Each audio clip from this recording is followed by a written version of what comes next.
কয়লা পাচার মামলায় আজও চার্জ গঠন হলো না। মামলায় জড়িত দুই সংস্থার জটিলতার কারণে চার্জ গঠন করা গেল না। त्योहार और प्यार लाती है रिश्तों में ढेर सारा मिठास। परंपरा वही, सोच नहीं। आदि मोहिनी मोहन कांजीलाल। দুই অভিযুক্ত অনুপ মাঝি ওরফে লালাকে তলব করা হয়েছে। পদ্ধতি নিয়ে তীব্র ভৎসনার মুখে পড়ল সিবিআই। কয়লা পাচার মামলায় আজও চার্জ গঠন হলো না। মামলায় জড়িত দুই সংস্থার জটিলতার কারণে চার্জ গঠন করা গেল না।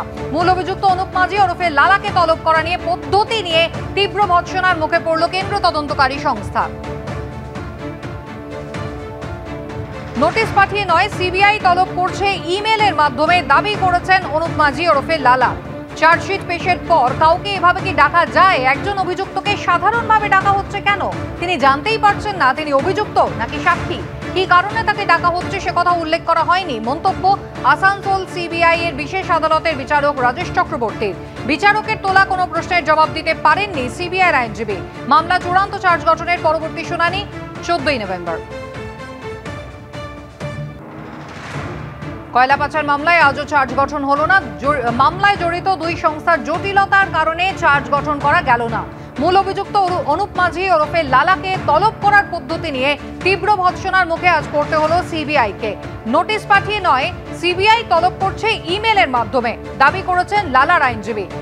চার্জশিট পেশের পর কি কাউকে এভাবে ডাকা যায়? একজন অভিযুক্তকে সাধারণভাবে ডাকা হচ্ছে কেন? তিনি জানতেই পারছেন না তিনি অভিযুক্ত নাকি তিনি সাক্ষী। কি কারণে তাকে ডাকা হচ্ছে তারও উল্লেখ হয়নি। মন্তব্য আসানসোলে সিবিআই এর বিশেষ আদালতের বিচারক রাজেশ চক্রবর্তীর। বিচারকের তোলা কোনো প্রশ্নের জবাব দিতে পারেননি সিবিআইর আইনজীবী। মামলার চূড়ান্ত চার্জ গঠনের পরবর্তী শুনানি হবে 14 নভেম্বর।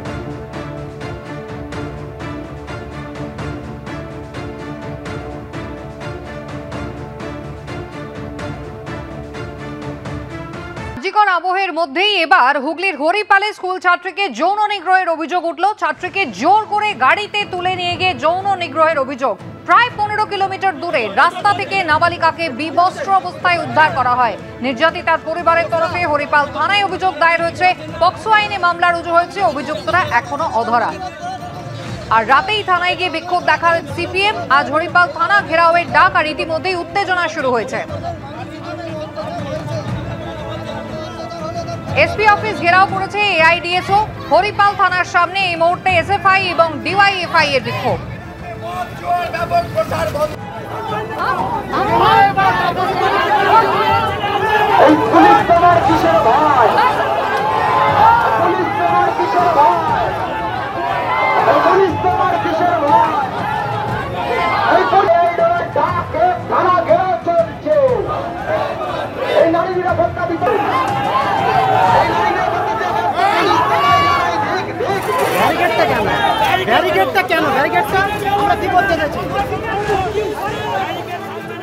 এদিকে হরিপালে নাবালিকাকে ধর্ষণের অভিযোগ খণ্ডন করল হুগলি গ্রামীণ পুলিশ। পুলিশের দাবি, নাবালিকা জানিয়েছে টিউশন সেরে ফেরার পথে তার রাস্তা আটকায় একটি গাড়ি। সাদা গাড়িতে 4 জন ছিল, এদের মধ্যে একজন নাবালিকার পরিচিত। এরপর ছাত্রীকে হুমকি দেওয়া হয়, বলা হয় ট্রেনে উঠতে। ময়ূক ঠাকুর চক্রবর্তী আমাদের প্রতিনিধি রয়েছেন আমাদের সঙ্গে টেলিফোন লাইনে। ময়ূক, পুলিশের পক্ষ থেকে কি সাফাই দেওয়া হচ্ছে?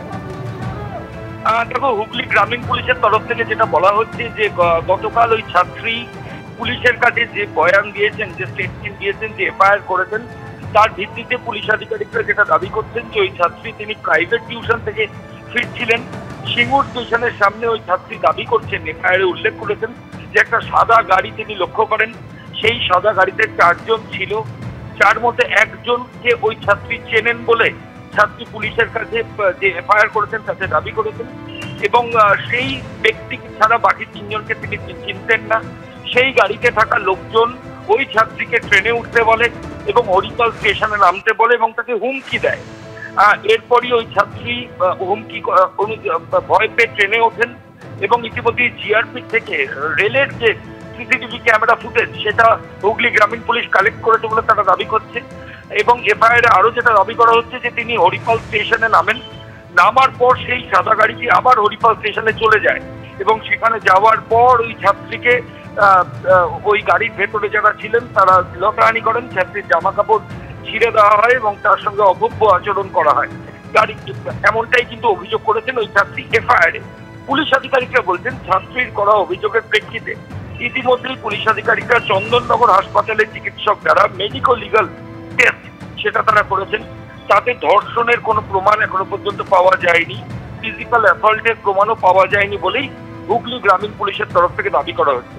পুলিশ আধিকারিকরা আরো যেটা দাবি করছেন যে ব্যক্তিকে ওই ছাত্রী চেনেন বলে দাবি করেছিলেন, তার একটা ছবি নিয়ে পুলিশ আধিকারিকরা ওই ছাত্রী এবং তার পরিবারের সদস্যদের দেখান। তারা আইডেন্টিফাই করে বলেন হ্যাঁ ওই যুবকই ওই দিন গাড়িতে ছিল, গতকাল গাড়িতে ছিল। এরপর ওই যুবককে ট্র্যাক করা শুরু করে পুলিশ জানতে পারে সে এই মুহূর্তে দিল্লিতে রয়েছে।